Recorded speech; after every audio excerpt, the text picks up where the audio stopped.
आदाब, नमस्कार, अस्सलाम वालेकुम नाज़रीन। पल पल न्यूज़ के न्यूज़ रूम से मैं हूं आपके साथ नदीम अकरम।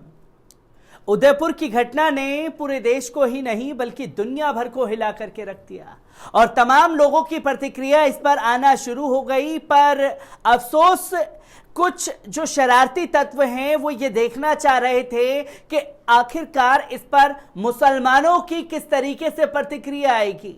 और जब मुसलमानों के साथ कोई घटना घट जाती है, जो कि अंधभक्त सोशल मीडिया पर दावा कर रहे थे कि मुसलमानों के साथ घटना घटती है, तो तुरंत यूएन उसके ऊपर प्रतिक्रिया देना शुरू कर देता है। पर अब मुसलमानों की प्रतिक्रिया देखने के बाद उन नफरतकारों के मुंह पर भी एक करारा तमाचा जड़ा गया है, जो ये कहते थे कि देखिए कि इस घटना को मुसलमान सपोर्ट करेंगे।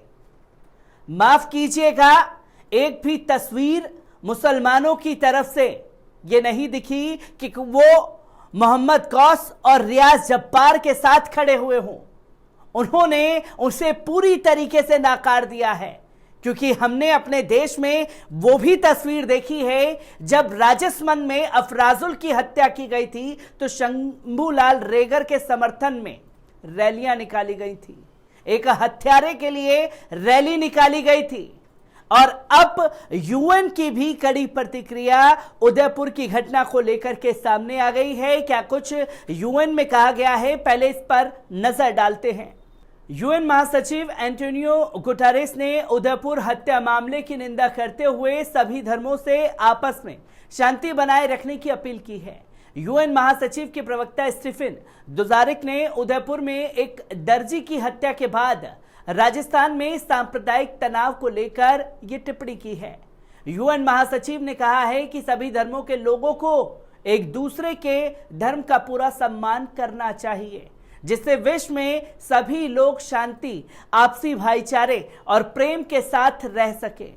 उनको प्रवक्ता ने यह टिप्पणी एक प्रेस कॉन्फ्रेंस के दौरान की, जब उनसे पूछा गया कि उदयपुर में एक हिंदू दर्जी की हत्या के मामले में उनका क्या कहना है। इसके अलावा देश में सभी पार्टियों के नेताओं ने इस तरह की घटना की सामूहिक रूप से निंदा की है। गौरतलब है कि सोमवार को राजस्थान के उदयपुर जिले के धानमंडी थाना क्षेत्र में दो लोगों ने कन्हैया लाल नाम के एक दर्जी की गला काटकर हत्या कर दी थी। इसके बाद उन्होंने सोशल मीडिया पर एक वीडियो पोस्ट करते हुए कहा कि उन्होंने उस व्यक्ति की हत्या इस्लाम के अपमान का बदला लेने के लिए की है। दोनों हत्या आरोपियों को गिरफ्तार कर लिया गया है। देश के प्रमुख मुस्लिम संगठनों ने उदयपुर हत्याकांड की निंदा की है। चाहे जमीयत उलमाए हिंद हो, जमाते इस्लामी हिंद हो, तमाम मुस्लिम संगठनों ने इसे नकार दिया है। उदयपुर में कन्हैया लाल की हत्या के बाद से राजस्थान के संवेदनशील जिलों में एहतियात के रूप में इंटरनेट बंद कर दिया गया है। कन्हैया लाल की हत्या के विरोध में देश भर में लोगों का आक्रोश दिख रहा है। उदयपुर में हत्या के विरोध में सर्वे समाज की तरफ से रैली निकाली गई है। इस रैली में हजारों की संख्या में लोग मौजूद थे। सरकार ने पूरे राज्य में धारा 144 यानी कि आईपीसी 144 लागू कर दी है।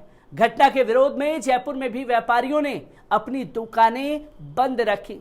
उदयपुर में कन्हैया लाल साहू के हत्यारों को उदयपुर जिला अदालत ने 14 दिन की जुडिशियल कस्टडी में भेज दिया है। अब एनआईए इन हत्यारों को जयपुर एनआईए कोर्ट में पेश करने के लिए ट्रांजिट रिमांड मांग सकती है। एनआईए इन आरोपियों को दिल्ली नहीं ले जाएगी।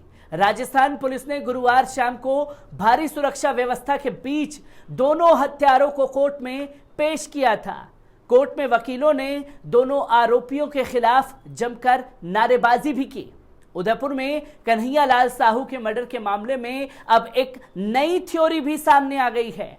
हत्यारों के आतंकी कनेक्शन को लेकर राजस्थान सरकार और एनआईए अलग अलग तरीके से दावे करती हुई दिखाई दे रही है। घटना की जांच के हाथ में लेने के बाद एनआईए ने दावा किया है कि फिलहाल हत्यारों का किसी आतंकी संगठन से लिंक सामने नहीं आया है, जबकि एक दिन पहले राजस्थान सरकार ने दावा किया था कि दोनों अंतर्राष्ट्रीय संगठनों से जुड़े हो सकते हैं। इससे पहले उदयपुर में आतंकियों के हाथों मारे गए कन्हैया लाल के घर वालों से गुरुवार को राजस्थान के सीएम अशोक गहलोत ने भी मुलाकात की। गहलोत ने कन्हैया लाल के घर वालों को हर संभव मदद का आश्वासन दिया। गहलोत ने मीडिया से कहा, एनआईए 1 महीने के अंदर इस केस में जल्दी सजा दिला दे। एनआईए को समझना चाहिए कि प्रदेश के लोगों की भावना क्या है। कन्हैया को सुरक्षा दी गई या नहीं, क्या कमी रही, सभी चीजें एनआईए की जांच में सामने आ जाएंगी। एनआईए की जांच पर भरोसा करना चाहिए। जांच निष्पक्ष होगी, हम पूरा सहयोग करेंगे। इस घटना ने देश को हिला करके रख दिया है। कन्हैया लाल के बेटे हर्ष साहू ने बताया कि सीएम ने आश्वासन दिया कि इन लोगों को फांसी होनी ही है। एक आश्रित को सरकारी नौकरी देने का भी आश्वासन दिया है। पहले जो जांच हो रही थी उससे हम संतुष्ट नहीं थे, मगर अब जो पिछले 2-3 दिन से जांच हो रही है उससे हम पूरी तरीके से संतुष्ट हैं।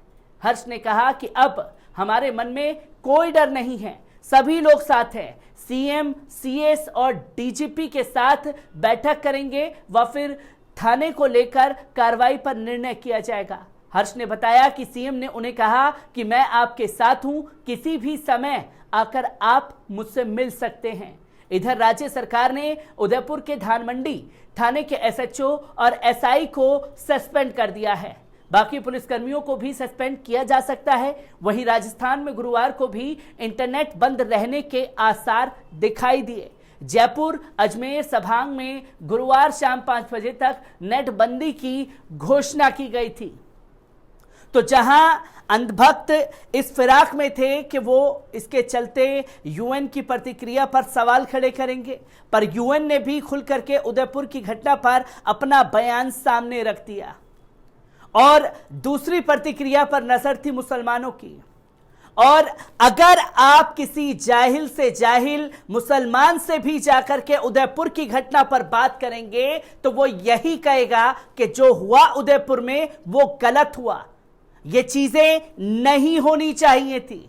और देश के ही नहीं बल्कि दुनिया भर के मुसलमानों ने इसे कंडेम किया है और साफ तौर पर कहा है कि यह इस्लाम का रास्ता नहीं है। जिस तरीके से इस घटना को इन लोगों ने अंजाम दिया है, हर एक प्रतिक्रिया लगातार सामने आ रही है और किस तरीके से रिएक्शन सामने आएंगे ये भी देखने वाली बात है। क्योंकि कल ही राजस्थान के भिलवाड़ा में और खासतौर पर भीमा में रैली निकाली गई थी। उस रैली के दौरान नारे लगाए गए थे मुस्लिम समुदाय के खिलाफ। क्या इन सब चीजों की भी जांच की जाएगी और इन लोगों के ऊपर नकेल कसी जाएगी जो रह रह करके राजस्थान का माहौल खराब करने में लगे हुए हैं।